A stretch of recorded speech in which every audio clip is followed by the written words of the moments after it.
ტაფის უთხელესი ხაჭაპურები მოვამზადოთ, ეს არის მაწვნის ცომით და სულგუნ გარეული შიგთავსით, რომ ყველი იწელებოდეს. მოკლედ 600 გრამ ხორბლის ქვილს დავუმატოთ 1 ჩაის კოვზი მარილი, აურიოთ ერთმანეთში, შემდეგ 400 გრამ მაწვანში გავხსნათ 1/2 ჩაის კოვზი სოდა, გავააქტიუროთ, აი ესე მოვურიოთ და ინახეთ როგორ აქტიურდება, ბუშტუკები გამოუშვა.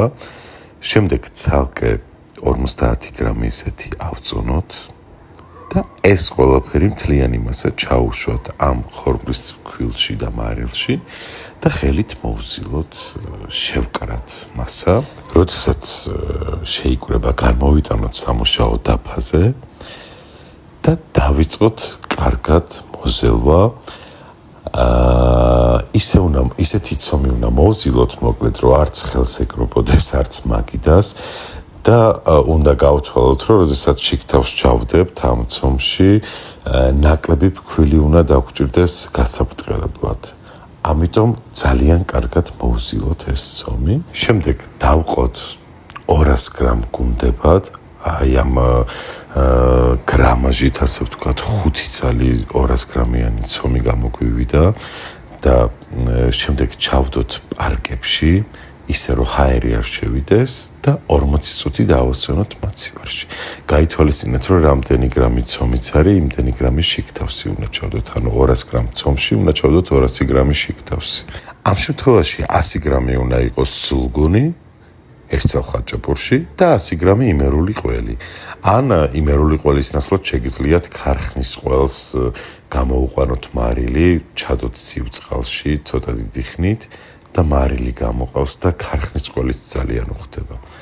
ეს არის შიგთავსი, ანუ 200 გრამიან გუნდაში უნდა ჩავდოთ 200 გრამი ყველი.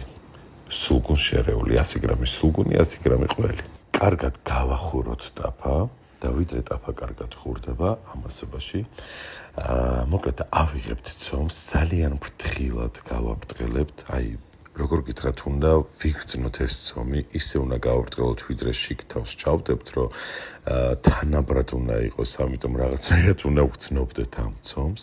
შემდეგ ჩავდებთ შიგთავს და მოვახვევთ დაახლოებით ისე, როგორც ვახვევთ ხინკალს. ის მხარე სადაც მოვახვევთ და შევკრავთ, ოდნავ ფქვილს დავაყრით, ჩავაჭერთ, გადავატრიალებთ და შემდეგ მეორე მხრიდან დავიწყებთ გაბრტყელებას. მე ისევ განმოვატრიალებთ და დაახლოებით ჯვრის ფორმას დავუსვამთ, იმიტომ რომ ეს მეხმარება, რომ თანაბრად გადავანაწილო ყველი და თავიდან ხელით ფრთხილად, ისევ და ისევ ვიგრძნოთ ცომი, ფრთხილად ვანაწილებთ და ვაბრტყელებთ ხელით. შემდეგ ავიღებთ საბრტყელებელს და ფრთხილად თანაბრად გავაბრტყელებთ.